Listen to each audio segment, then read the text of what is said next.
Pernah nggak sih kamu duduk sendirian, lalu tiba-tiba muncul satu pertanyaan yang mengguncang dalam diam. Kalau Tuhan itu ada, dan katanya Maha Kasih, Maha Penyayang, kenapa dunia ini terasa begitu kejam? Kenapa ada perang yang terus terjadi tanpa ujung? Rusia dan Ukraina sudah lebih dari 3 tahun berperang. Gaza dan Palestina masih dibombardir sampai hari ini.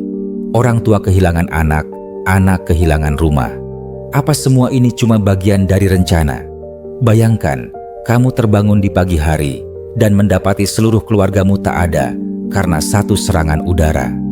Tidak ada suara, tidak ada penjelasan, hanya puing-puing dan sunyi yang menampar telinga.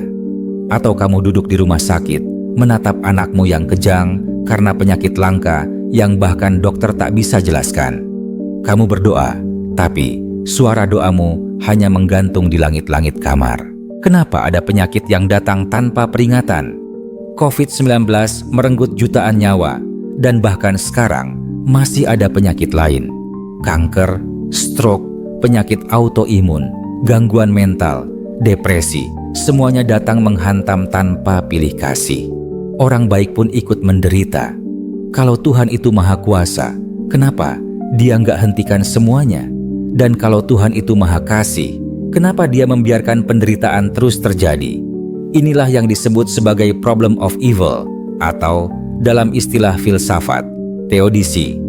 Sebuah pertanyaan besar yang sudah ribuan tahun, coba dijawab. Kalau Tuhan Maha Kuasa dan Maha Kasih, kenapa kejahatan dan penderitaan tetap ada? Ada yang bilang, mungkin Tuhan tidak sanggup menghentikannya, berarti Dia tidak Maha Kuasa. Atau Tuhan tidak mau menghentikannya, berarti Dia tidak Maha Kasih. Atau yang paling menakutkan, Tuhan mungkin tidak ada. Dan inilah yang dipercaya oleh banyak orang ateis, bahwa penderitaan adalah bukti bahwa kita hidup di dunia tanpa pengatur, tanpa makna, tanpa kasih ilahi. Tapi orang-orang beragama sering menjawab, Tuhan bekerja dengan cara yang misterius, bahwa semua ini adalah bagian dari rencananya, bahwa kita, manusia terlalu kecil untuk memahami apa yang sebenarnya sedang terjadi. Tapi pertanyaannya sekarang, apakah itu benar-benar jawaban atau cuma cara halus untuk bilang, aku juga nggak tahu?